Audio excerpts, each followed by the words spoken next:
មួយក្រុមផ្ទាល់បាទគ្រប់អរគុណចាសម្រាប់សំណួរដំបូងចាសូមលោកមេឃុំធ្វើការជម្រាបជូនពាក់ព័ន្ធទៅនឹងរចនាសម្ព័ន្ធនៅក្នុងរដ្ឋបាលនៃឃុំគ្រឿងរាយនៃស្រុកកញ្ជ្រៀកគ្រប់អញ្ជើញបងបាទ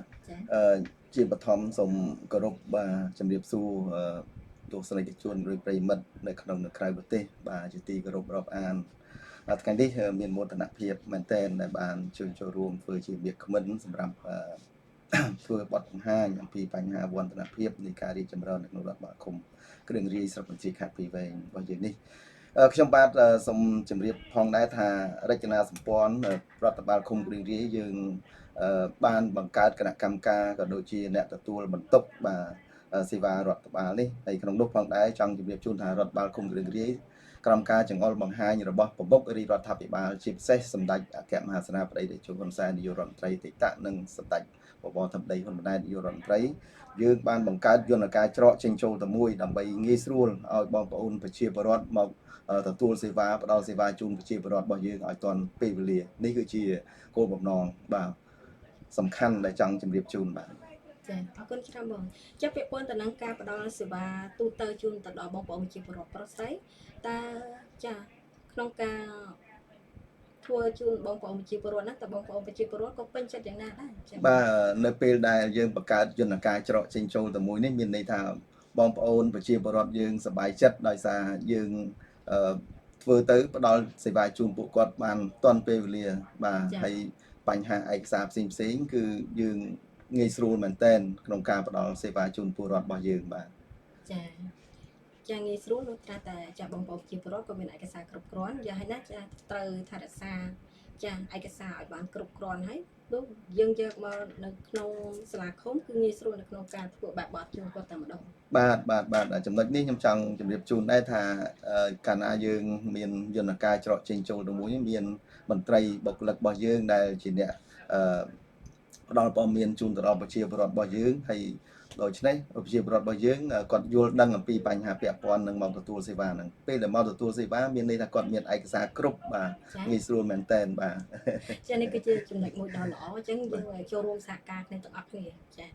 អរគុណច្រើនចាឥឡូវនេះចូលទៅកាន់សំណួរជាបន្តចាគឺជាសំណួរមួយដ៏សំខាន់ផងដែរចា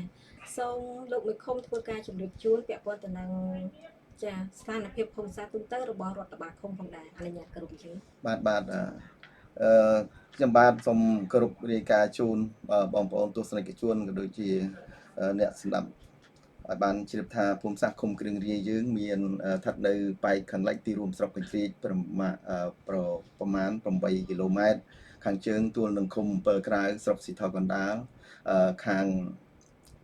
លិចទួលនឹងឃុំចុង7ខាងត្បូងទួលនឹងឃុំសៀងខ្វៀងស្រុកកំចាយមៀបាទខាងកើតទួលនឹងឃុំកញ្ជ្រៀកបាទហើយក្នុងនោះផងដែរមានផ្ទៃដីសរុបនៅក្នុងឃុំមាន4168ហិកតាបាទហើយយើងចែកចេញជា3ប្រភេទបាទផ្ទៃដីនេះគឺប្រភេទទី1គឺដីកសិកម្មបាទដីកសិកម្មមានចំនួន3794ហិកតាដីប្រភេទទី2គឺជាដីរំនៅឋានបាទដីរំនៅឋាននេះគឺយើងមាន314.4ហិកតាហើយដីផ្សេងគឺសំដៅទៅលើដីទីទួលសាធារណៈដូចជាបឹងបួលក្ខណៈគឺមាន59.66ហិកតានេះគឺជាបញ្ហាពាក់ព័ន្ធនឹងហើយមួយទៀតពាក់ព័ន្ធនឹងស្ថានភាពប្រជាពលរដ្ឋនៅក្នុងឃុំគ្រឿងរាយរបស់ខ្ញុំបាទគឺមានចំនួន14028នាក់បាទហើយក្នុងនោះស្រី7000បាទ7286នាក់និងគ្រួសារមានចំនួន3736គ្រួសារហើយចំនួនខ្នងផ្ទះ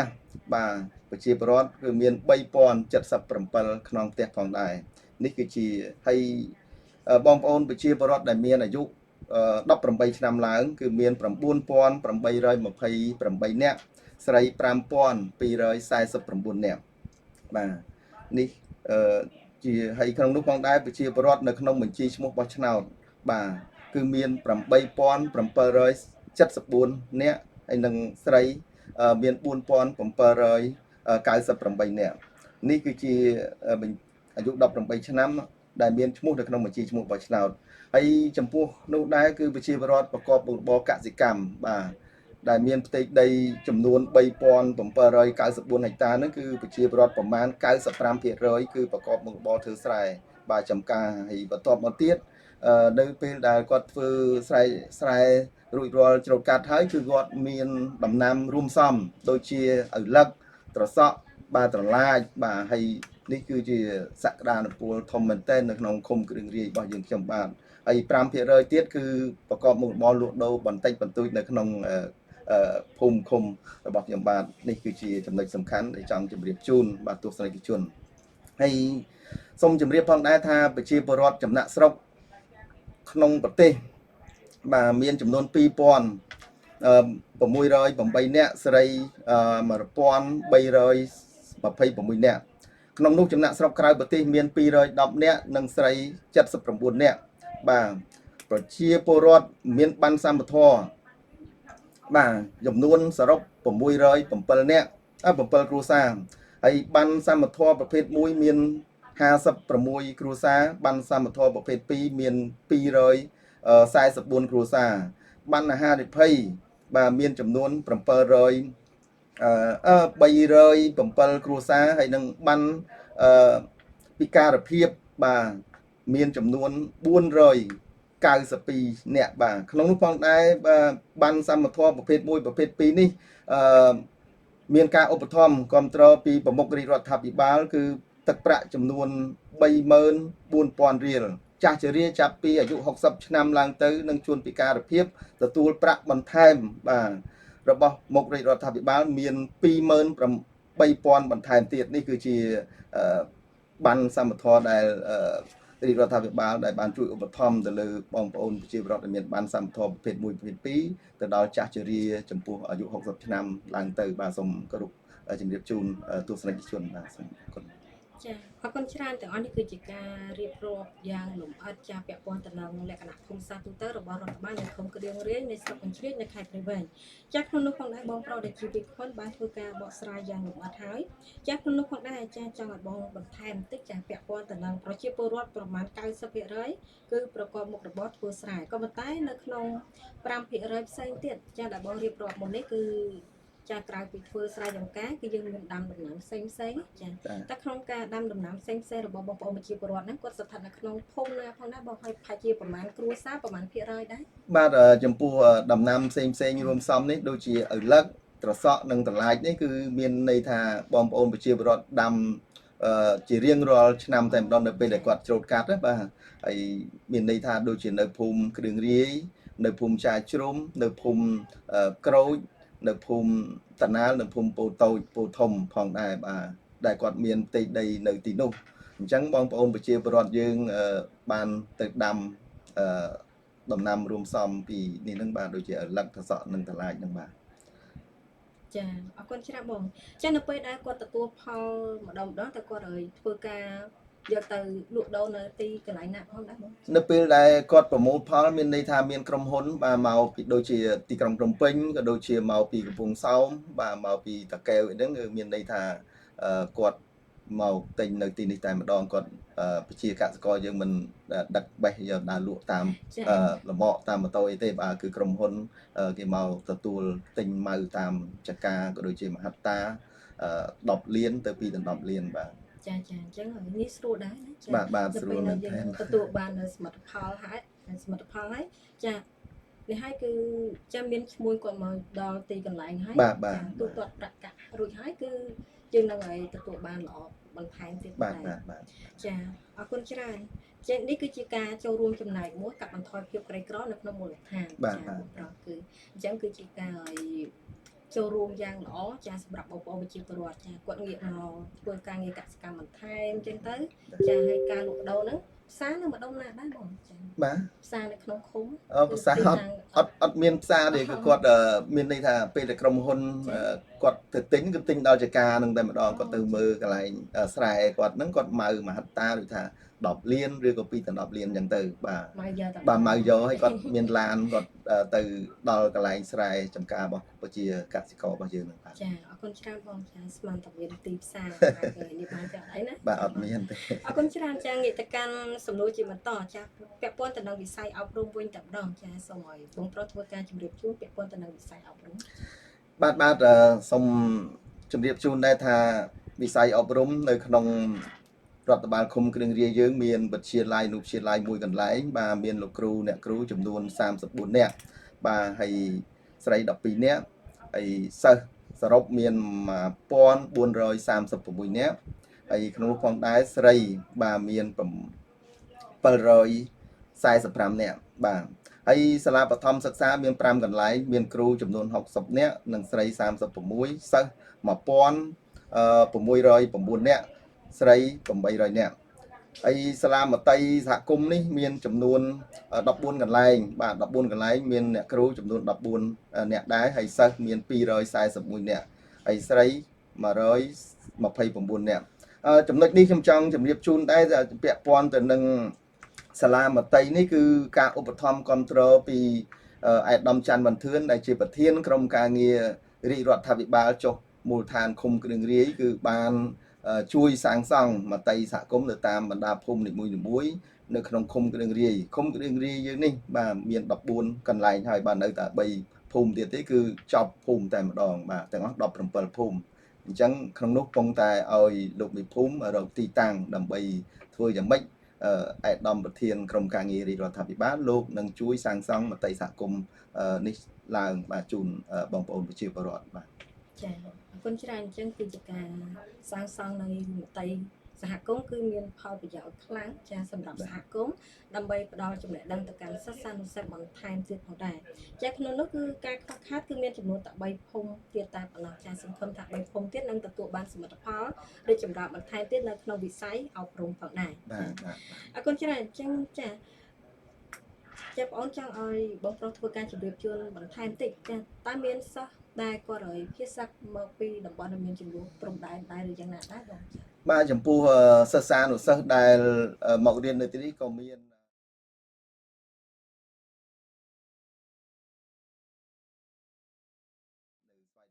ផងដែរបាទមានប្រមាណដែលបើតាមនេះខ្ញុំដឹងថាជា6នាក់ហើយបាទមករៀននៅនេះបាទចាអរគុណច្រើនចាឥឡូវពាក់ព័ន្ធជាសំណួរបន្តចាងាកទៅកាន់វិស័យសុខាភិបាលវិញតែម្ដងវិញចាបាទសូមជម្រាបជូនដែរថាចំពោះវិស័យ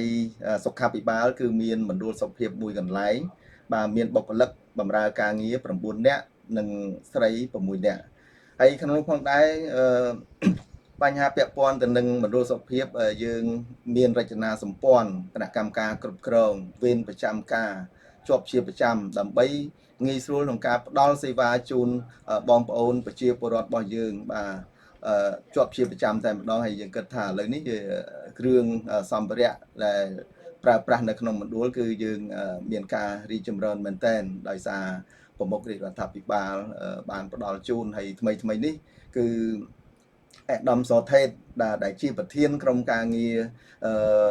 រាជរដ្ឋាភិបាលចុះមូលដ្ឋានស្រុកបញ្ជ្រាចនិងស្រុកកំចាយវាក៏ដូចជាតាមរយៈអាដាមកឹមវឌ្ឍនសុភ័ណ្ឌអនុប្រធានក្រុមការងាររាជរដ្ឋាភិបាលចុះជួយស្រុកបញ្ជ្រាចបានជួយឧបត្ថម្ភទៅលើក្រែបាទចំនួន2បន្ថែមទៀតដើម្បីងាយស្រួលឲ្យបងប្អូនប្រជាពលរដ្ឋដែលគាត់មកសម្រាលហ្នឹងគឺងាយស្រួលសម្រាលព្រោះឥឡូវហ្នឹងកាន់តែមានការរីកចម្រើនមែនទែននៅក្នុងមណ្ឌលហើយក្នុងនោះផងដែរពាក់ព័ន្ធនឹងការផ្ដល់សេវាជូនពលរដ្ឋនៅក្នុងមណ្ឌលសុខភាពនេះគឺថាការផ្ដល់សេវាបានល្អប្រសើរបាទ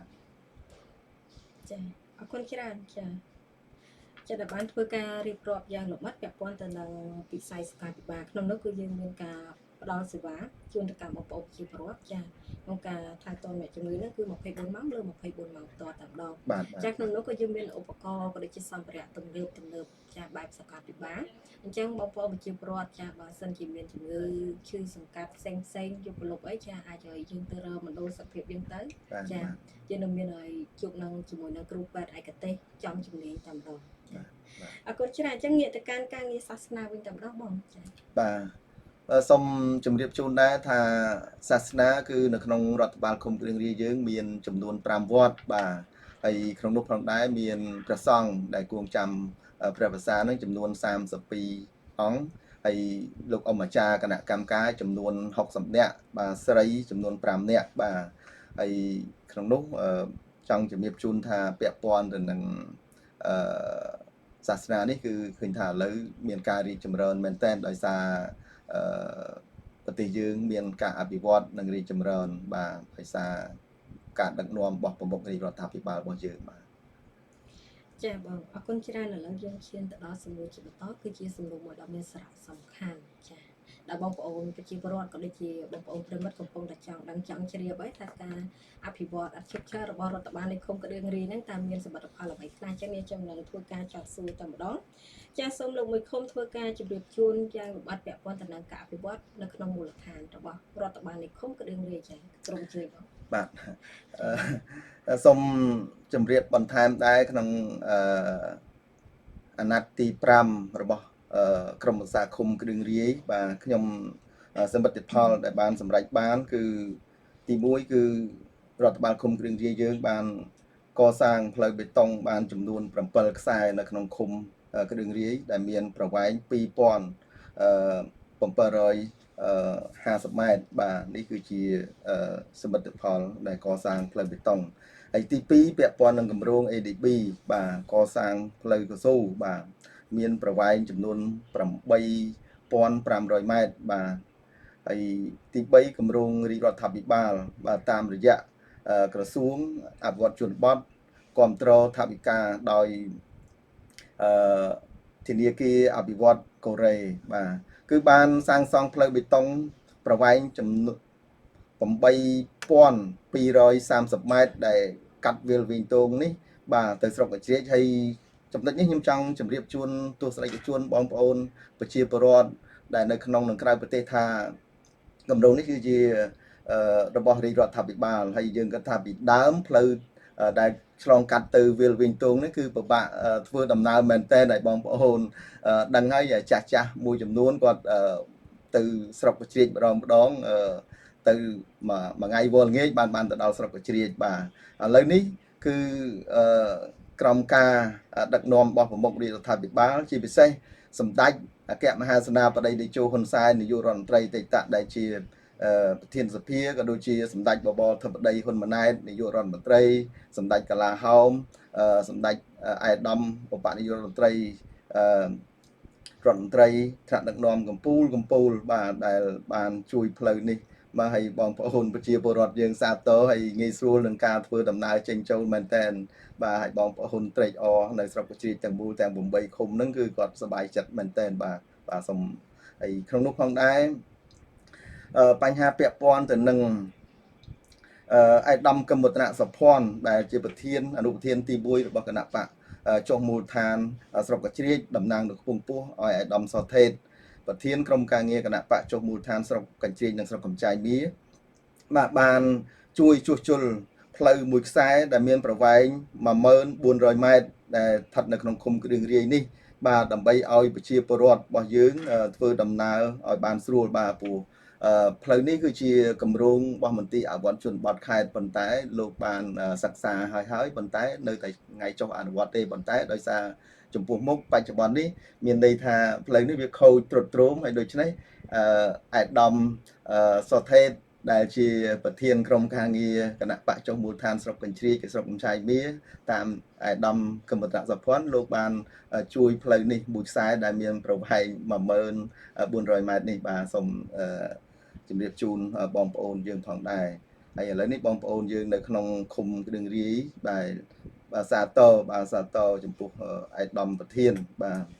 ហើយមួយទៀតពាក់ព័ន្ធទៅនឹងការសមិទ្ធផលការរីកចម្រើនគឺអាយដាមអភិសន្តិបណ្ឌិតសសុខាឧបនាយករដ្ឋមន្ត្រីក្រសួងមហាផ្ទៃបានជួយបាទឧបត្ថម្ភសាលា4ខ្នងស្មើនឹង20បន្ទប់ហើយនិងបន្ទប់អនាម័យចំនួន20នៅវិទ្យាល័យស្វ័យរមិត្តយើងនេះហើយនេះគឺជាហើយការសាងសង់គឺអង្គការសម្រេចសុបិនកុមារបាទហើយមួយទៀតស្ថិត នៅក្នុងមួយខ្នងទៀតមាន5បន្ទប់បាទហើយជាអំណោយរបស់ប្រមុខរាជរដ្ឋាភិបាលបាទហើយថ្មីកន្លងមកនេះគឺសមិទ្ធផលដែលយើងយកចិត្តទុកដាក់អំពីបញ្ហាជាពិសេសរបស់ប្រមុខរាជរដ្ឋាភិបាលសម្ដេចបវរធិបតីហ៊ុនម៉ាណែតនាយករដ្ឋមន្ត្រីនៃប្រជាណាចក្រកម្ពុជារបស់យើងគឺជាពិសេសគ្រួសារវីរៈកងទ័ពនិងគ្រួសារជួនភាសឹកនិងគ្រួសារចំណាក់ស្រុកដែលវិលត្រឡប់មកពីថៃនេះដោយសារការឈ្លានពានរបស់ចៅសៀមឈ្លានពានទឹកដីប្រទេសកម្ពុជាយើងធ្វើឲ្យបងប្អូនប្រជាពលរដ្ឋដែលជួនភាសឹកនេះដែលបានវិលត្រឡប់មកតាមរយៈបងប្អូនតាមភូមិតាមឃុំផ្សេងបាទស្រុកផ្សេងជាដោយឡែកនៅក្នុងរដ្ឋបាលឃុំគ្រឿងរាយរបស់យើងមានកិច្ចសហការគ្នាជាមួយអាជ្ញាធរមូលដ្ឋានក៏ដូចជាគ្រូបច្ចេកអធិការទាំង5វត្តនៅក្នុងឃុំគ្រឿងរាយយើងនេះបានរៀបចំបាទគ្រឿងឧបភោគបរិភោគនិងសម្ភារៈថវិកាមួយចំនួនធំបានចុះយកទៅសួរសុខទុក្ខគ្រួសារវីរៈកងទ័ពគ្រួសារជួនភាសឹកនិងគ្រួសារបងប្អូនប្រជាពលរដ្ឋចំណាក់ស្រុកដែលវិលត្រឡប់មកពីប្រទេសថៃវិញនេះគឺមានចំនួនបាទ102គ្រួសារចំណាយថវិកាសរុបចំនួន28លាន330ពាន់រៀល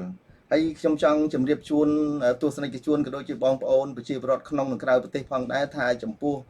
ថវិកានេះគឺបានមកពីបងប្អូនប្រជាពលរដ្ឋនៅក្នុងឃុំតែម្ដងបាទគាត់យល់ដឹងយ៉ាងច្បាស់ទើបពេលនេះបានយើងដឹងថាខ្មែរស្រឡាញ់ខ្មែរពិតប្រាកដបាទនេះគឺជាចំណុចសំខាន់ណាស់ហើយខ្ញុំរំភើបចិត្តបាទឥតឧបមាដោយសារបងប្អូនប្រជាពលរដ្ឋរបស់យើងនៅក្នុងឃុំហ្នឹងគាត់មានការយល់ដឹងបាទនេះគឺជាចំណុចសំខាន់ដែលចង់ជម្រាបជូនហើយមួយទៀតអាយដាមច័ន្ទមន្ទឿនដែលជាប្រធានក្រុមការងារគណៈបកចុះមូលដ្ឋានឃុំគ្រឿងរាយរបស់យើងបានមកយកសម្ភារៈគ្រឿងឧបភោគបរិភោគនិងថវិកាមួយចំនួនបាទយកមកចុះសួរសុខទុក្ខបាទគ្រួសារវីរៈកងទ័ពផងដែរក៏ដូចជាគ្រួសារជួនភាសឹកនិងគ្រួសារបងប្អូនប្រជាពលរដ្ឋចំណាក់ស្រុកដែលវិលត្រឡប់មកពីថៃវិញនេះដែលមានចំនួន55គ្រួសារបាទចំណាយថវិកាសរុបបាទអស់10លាន650ពាន់រៀលនេះគឺជាសមិទ្ធផលដែលយើងបានមកដោយសារការសាមគ្គីគ្នាបាទចាប់ដៃគ្នាខ្មែរស្រឡាញ់ខ្មែរពិតប្រាកដបាទនៅពេលនេះបានយើងដឹងថាខ្មែរយើងស្រឡាញ់គ្នារួបរวมគ្នាបាទពិតប្រាកដមែនទែនបាទសូមគម្រប់រាយការណ៍ជូនបាទប៉ុណ្ណឹងបាទចាគ្រប់អរគុណច្រើនបងពិចារពាក់ព័ន្ធទៅនឹងការអភិវឌ្ឍរាល់សមិទ្ធផលនានាចារបស់រដ្ឋបាលនៃឃុំគ្រឿងរេនៅស្រុកកញ្ជ្រៀកនៅខេត្តព្រៃវែងផ្ទាល់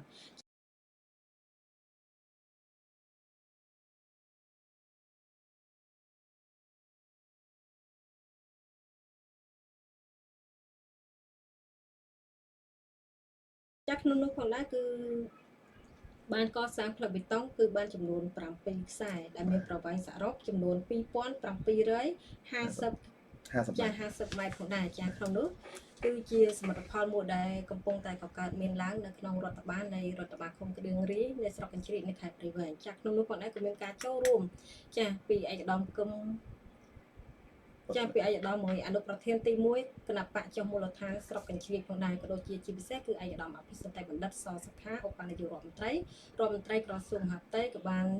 ចាជួយនៅសាលារៀនចំនួន4ខ្នងស្មើទៅនឹង20បន្ទប់ក៏ដូចជាបង្គន់ចំនួន20បង្គន់ផងដែរចាក៏ដូចជាការចូលរួមរបស់ឯកឧត្តម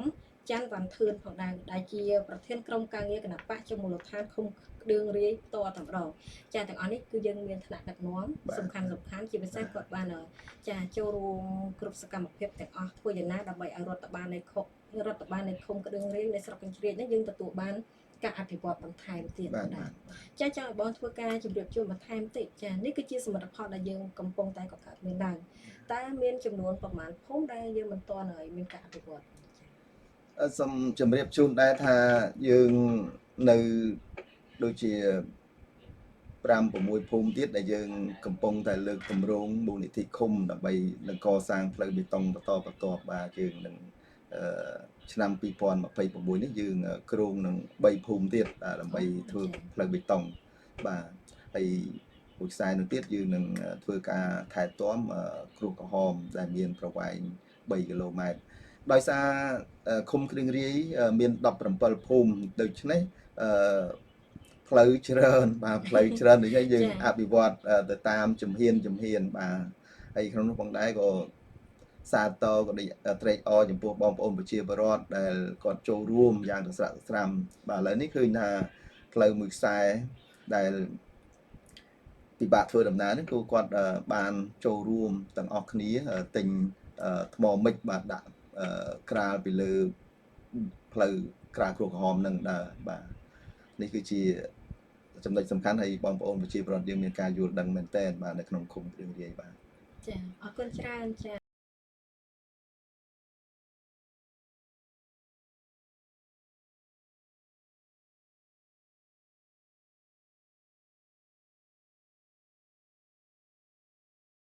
សំណួរជាបន្តចាចង់គ្រប់សួរទៅកាន់បងប្រុសដែលជាវាគ្មិនចាចំពោះការងារគោលនយោបាយភូមិឃុំមានសុវត្ថិភាពនៅក្នុងរដ្ឋបាលឃុំតើសម្រាប់បាននៅលទ្ធផលបែបណាផងដែរបងបាទចំណុចនេះសំខាន់មែនទែនបាទខ្ញុំសូមជម្រាបជូនទៅដោយបងប្អូនប្រជាពលរដ្ឋបាទក្នុងក្រៅប្រទេសឲ្យបានជ្រាបថាពាក់ព័ន្ធទៅនឹងគោលនយោបាយភូមិឃុំមានសុវត្ថិភាពនេះគឺយើងបានបង្កើតគណៈកម្មការបាទហើយក្នុងនោះផងដែរមានកិច្ចសហការគ្នាគ្រប់អ្នកពាក់ព័ន្ធទាំងអស់បាទហើយ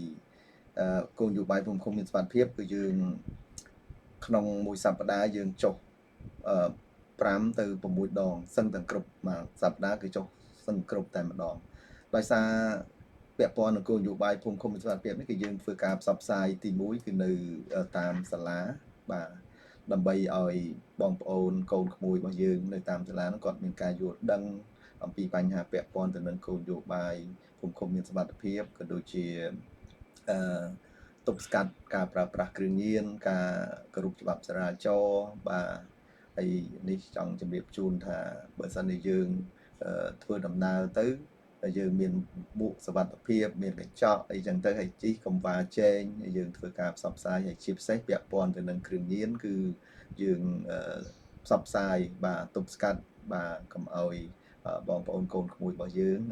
ប្រព្រឹត្តទៅនឹងសេពគប់មនុស្សដែលមិនល្អអញ្ចឹងយើងធ្វើចំណុចជំហានសំខាន់នោះទី1គឺយើងធ្វើនៅតាមសាលាបាទហើយបន្ទាប់មកទៀតយើងធ្វើនៅតាមទីប្រជុំជួនបាទទីប្រជុំជួនហើយមួយទៀតយើងធ្វើទៅតាមភូមិបាទដើម្បីផ្សព្វផ្សាយឲ្យបងប្អូនប្រជាពលរដ្ឋយើងចូលរួមបាទទុកដាក់ទ្រព្យសម្បត្តិឲ្យមានការប្រុងប្រយ័ត្នបាទមានសុវត្ថិភាពបាទហើយជាពិសេសជួយផ្សព្វផ្សាយទៅដល់បងប្អូនកូនក្មួយរបស់យើងឲ្យចេះគ្រប់ច្បាប់ចរាចរណ៍ឲ្យជៀសឆ្ងាយអំពីគ្រឿងញៀនបាទអញ្ចឹងនេះគឺជាការផ្សព្វផ្សាយរបស់យើងនៅតាមបណ្ដាភូមិនីមួយៗគឺគ្រប់អ្នកពាក់ព័ន្ធទាំងអស់នេះគឺជាចំណុចដែលយើងដឹងហើយថាកាលណាយើងធ្វើការផ្សព្វផ្សាយជូនទៅដល់បងប្អូនប្រជាពលរដ្ឋនៅតាមទីប្រជុំជួនទៅតាមភូមិនីមួយៗកន្លែងប្រមូលផ្ដុំដូច្នេះប្រជាពលរដ្ឋគាត់មានការយល់ដឹងដល់យល់ដឹងទៅគាត់ធ្វើការផ្សព្វផ្សាយបន្តហើយអប់រំណែនាំកូនចៅរបស់គាត់អញ្ចឹងបានភូមិពាក់ព័ន្ធទៅនឹងឃុំគ្រឿងរាយយើងទទួលបានគោលនយោបាយភូមិឃុំមានសុវត្ថិភាពគឺលេខ1ដោយសារមានកិច្ចសហការគ្នាគ្រប់អ្នកពាក់ព័ន្ធទាំងអស់បាទចាអរគុណច្រើនចាចង់ឲ្យបងប្រុសធ្វើការជម្រាបបន្ថែមតិចចាពាក់ព័ន្ធដែលយើងទទួលបាននៅការងារគោលនយោបាយភូមិឃុំមានសុវត្ថិភាពនេះចាបានចំណាត់ថ្នាក់លេខ1នេះគឺនៅក្នុងឆ្នាំណាផងដែរបងបាទនៅឆ្នាំ2025បាទ2025នោះយើងបានចំណាត់ថ្នាក់លេខ1បាទហើយកន្លងមកក៏យើងបានដែរឆ្នាំ2024ក៏យើងបានលេខ1ដែរបាទ2023ក៏បានលេខ1ដែរគ្រឿងរាយអញ្ចឹងមានន័យថាយើងធ្វើការផ្សព្វផ្សាយជូនប្រជាពលរដ្ឋរបស់យើងទៅគាត់មានការយល់ដឹងហើយគាត់ចូលរួមទាំងអស់គ្នាបាទមិនថានៅតាមសាលាមិនថានៅតាមវត្តមិនថានៅតាមភូមិនេះគឺគាត់ចូលរួមទាំងអស់ឲ្យតែមានបងប្អូនផ្លែកបុកជាពិសេសនៅតាមវត្តបើសិនជាគាត់មកស្នាក់នៅក្នុងវត្តគឺមានន័យថាលោកអម្ចាស់គណៈកម្មការក៏ដូចជាគ្រូបច្ចេកអន្តការលោកបានខលមកខ្ញុំបាទជាប្រធានអង្គភាពរដ្ឋបាលនឹងដើម្បីទៅឲ្យអ្នកពាក់ព័ន្ធចុះទៅត្រួតពិនិត្យនិងសម្គាល់អត្តសញ្ញាណបាទ ចឹងមានន័យថាគឺកិច្ចសហការគ្នាល្អហើយនៅតាមភូមិឲ្យតែអ្នកមកស្នាក់នៅគឺមានន័យថាបងប្អូនប្រជាពលរដ្ឋយើងរាយការណ៍មកលោកនាយប៉ុស្តិ៍ក៏ដូចជារដ្ឋបាលឃុំអ្នកពាក់ព័ន្ធនឹងដើម្បីចុះទៅសម្គាល់អត្តសញ្ញាណបាទយើងបង្ការមុនបាទកុំឲ្យវាមានការកើតឡើងហើយបើយើងមិនមានការប្រុងប្រយ័ត្នទេអាហ្នឹងវាកាលណាកើតឡើងវាយើងពិបាកនឹងទប់ស្កាត់បាទនេះគឺជាចំណុចសំខាន់ដែលចង់ជម្រាបជូនបាទចាអរគុណច្រើនចានេះគឺជាគោលនយោបាយភូមិឃុំចាមានសុវត្ថិភាពនៅក្នុងរដ្ឋបាលនិគមក្តឹងរីនៅស្រុកកញ្ជ្រៀកនៅខេត្តព្រៃវែងគឺយើងទទួលបាននៅលទ្ធផលមួយល្អគួរគឺយើងទទួលបានចំណាប់ថ្នាក់លេខ1ចាគឺចំនួន3ឆ្នាំជាប់គ្នាតែម្ដងអញ្ចឹងសង្ឃឹមថានេះគឺជាការចូលរួមយ៉ាងសកម្មពីគ្រប់បងប្អូនប្រជាពលរដ្ឋប្រុសស្រីចាចូលរួមជាមួយនឹងរដ្ឋបាលឃុំក៏ដូចជាសមត្ថកិច្ចផ្ទាល់ផងដែរនៅពេលណាដែលគាត់ទទួលបាននៅចំណេះដឹងបន្ថែមក៏ដូចជាការពាក់ព័ន្ធទៅនឹងគោលនយោបាយភូមិឃុំមានសមត្ថភាពបន្ថែមហ្នឹងគឺការយល់ដឹងរបស់បងប្អូនប្រជាពលរដ្ឋហ្នឹងគឺជាការចូលរួមបន្ថែមទៀតធ្វើយ៉ាងណាដើម្បីឲ្យឃុំរបស់យើងចាស់គឺទទួលបានជោគជ័យបន្ថែមទៀតនៅក្នុងលទ្ធផលនៅក្នុងឆ្នាំ2026ចឹងសង្ឃឹមថានឹងឲ្យទទួលបានបន្តទៀតចាអញ្ចឹងមានតែបងប្អូនប្រជាពលរដ្ឋចូលរួមសហការទាំងអស់គ្នាចាអញ្ចឹងក្នុងនាមបងប្រុសជាមេឃុំមួយរូបចានៅពេលដែលយើងទទួលបាននៅចំណាប់ថ្នាក់ល្អគួរជាប់គ្នាអញ្ចឹងមានអារម្មណ៍បែបណាផងដែរបងចាក្នុងនាមប្រធានអង្គភាពរដ្ឋបាលគឺមានន័យថាសប្បាយចិត្តមែនទែនដោយសារយើងមានកិច្ចសហការគ្នាល្អហើយយើងធ្វើការផ្សព្វផ្សាយទៅប្រជាពលរដ្ឋមានការចូលរួមបាទជាមួយយើងដូច្នេះយើងធ្វើការងារទៅមានន័យថាមិនគិតក្តៅត្រជាក់អីទេឲ្យតែថា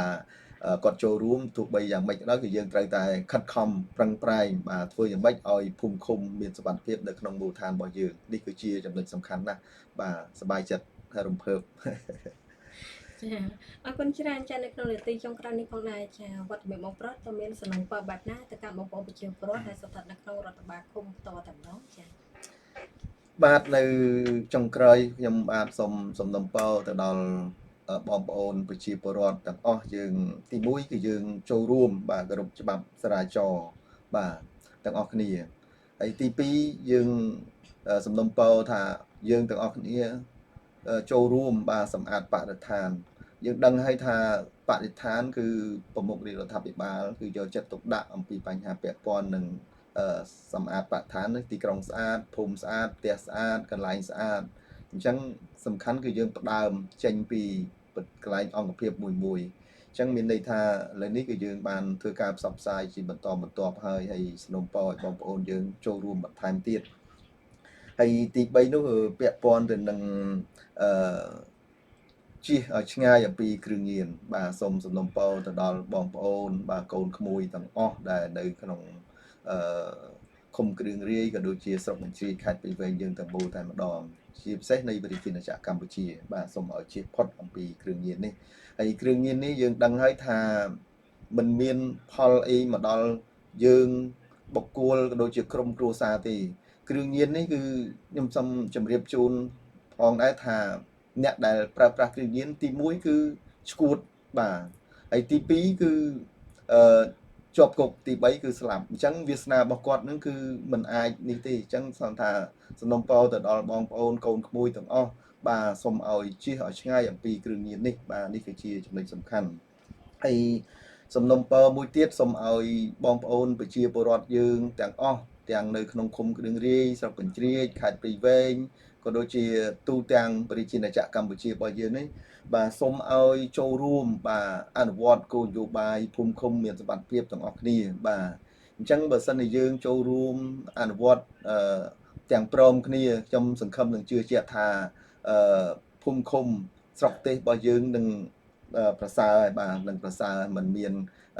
ចោលលូចចោលប្លន់ឆក់អីលបែងអីស៊ីសងគ្រប់ប្រភេទនោះទេឲ្យតែយើងចូលរួមបាទចូលរួមទាំងអស់គ្នាទៅដើម្បីផ្ដល់ព័ត៌មានចូលរួមផ្សព្វផ្សាយចូលរួមណែនាំគឺយើងបានទទួលលទ្ធផលអញ្ចឹងខ្ញុំសូមដំណពរទៅដល់បងប្អូនយើងទាំងអស់គ្នាបាទទាំងអស់គ្នាដើម្បីចូលរួមអំពីបញ្ហាពាក់ព័ន្ធទៅនឹងគោលនយោបាយភូមិនេសាទនេះយើងទុកដាក់ទ្រព្យសម្បត្តិឲ្យមានសុខសុវត្ថិភាពឲ្យមានការប្រុងប្រយ័ត្នបាទនេះហើយគឺជាភូមិឃុំមានសុវត្ថិភាពបាទនេះគឺជាចំណុចសំខាន់របស់យើងសូមអរគុណបាទចាអរគុណច្រើននៅក្នុង ចាកិច្ចបញ្ចប់នេះផងដែរចា